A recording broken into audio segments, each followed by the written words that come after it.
Self-destructive thoughts strike almost everybody with a psychological condition, and vast numbers that don't have one. So today I'm looking at the best ways to ride through a suicidal episode. Research shows us that suicidal thinking is a learned reaction to life events. If you have a parent who has experienced depression, in any single month there's about a 10% chance that you will have self-destructive feelings. The way they transmit them to you is subtle, long-term and difficult to reverse. Suicidal thoughts are essentially a flight response. We fantasize about death as though it's a logical escape from our challenges. As adults, we fall back on this flight response that we've learned. So the key to bouncing back is to recognize this response for what it is, isolate it, and attempt wherever possible to fully engage your adult brain. Try to avoid drifting aimlessly into a mushy, helpless, childlike state, which is easy to do with a bottle of Jack Daniels and a Pink Floyd playlist. Equally, I'm not a great fan of relaxation techniques. Meditation, walking on the beach and thinking of pretty flowers sound sensible, but this can play into escapism and can make dark thoughts worse, not better. The best tactic is to ground yourself firmly in the here and now. Human contact, even of the most fleeting nature, is very good. Do something, anything, that contributes to easing any practical problems you may have.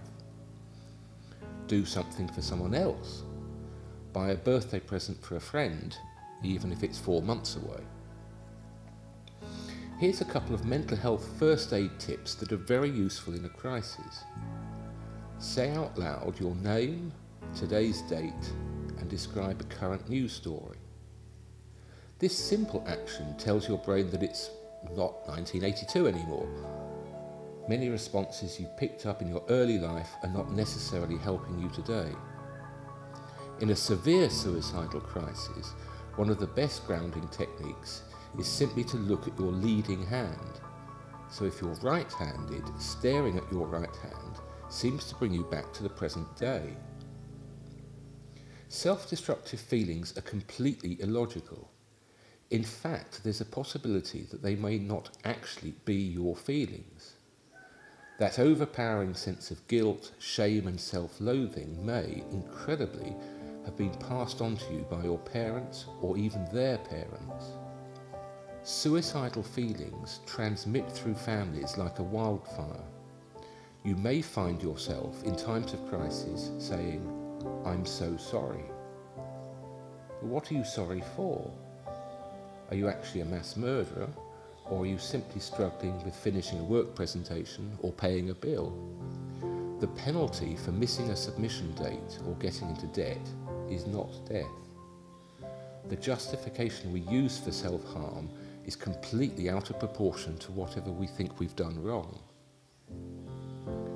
Finally, accept that suicidal feelings can be very fleeting. Don't brood over the fact that they happen. It's just a question of finding your own personal off switch and becoming an expert at riding them out.